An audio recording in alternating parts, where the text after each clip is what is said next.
Charity. 1 Corinthians 13 and 13. And now abide faith, hope, charity, these three, but the greatest of these is charity. Galatians 13 and 14. And above all these things put on charity, which is the bond of perfectness. 1 Peter 4 and 8. And above all things have fervent charity among yourselves, for charity shall cover the multitude of sins. So we're just going to talk about charity. So did you hear that? Charity covers a multitude of sins. 2 Peter's 1 and 7. And to the godless godliness brotherly kindness, and to the brotherly kindness charity. 1 Corinthians 13 and 2 to 8.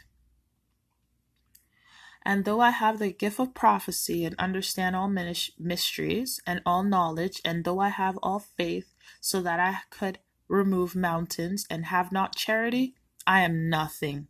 And though I beset all my goods to feed the poor, and though I give my body to be burned and have not charity, it profits me nothing. So what if you give all your goods? What's charity? Charity is giving the word of God. All right? Yes. That can be counted as charity, distributing the word of God. All right? Because what does it tell you? Although I bestow all my goods to feed the poor, and though I give my body to be burned, so you lay down your life, and have not charity, it profits nothing. Charity suffers long and is kind. Charity envies not. Charity vaunts not itself. It is not puffed up. Does not behave itself unseemly. Seeks not her own. Is not easily provoked. Thinks no evil. What? Thinks no evil. And we know forward thoughts separate from God. And we know where envy is, there's confusion in every evil work. So envy is far from confusion. All right. Rejoice not in iniquity, but rejoice in the truth. So envy doesn't rejoice in iniquity. Envy rejoices in the truth. Envy bears all things, believes all things, hopes all things, endures all things. Charity never fails, but wherever there is prophecies, they shall fail, because we got lying prophets, right? Whether there be tongues, they shall cease. Whether there be knowledge, it shall vanish away, but not charity. Now 2 Thessalonians 1 and 3.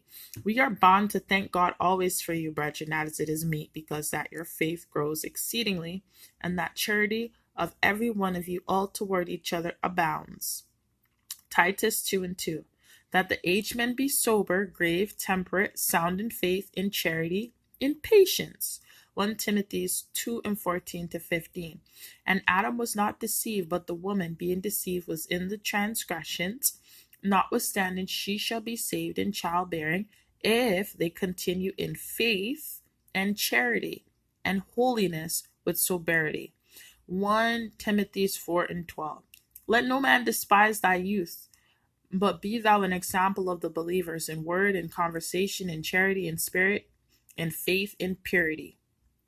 Now, Timothy 2 and 22. Flee also youthful lust, but follow righteousness, faith, charity, peace, with them that call on the Lord out of a pure heart.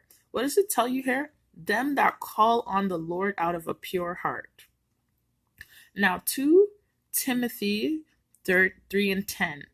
But thou hast fully known my doctrine, manner of life, purpose, faith, long suffering, charity, and patience. So charity is a part of your walk.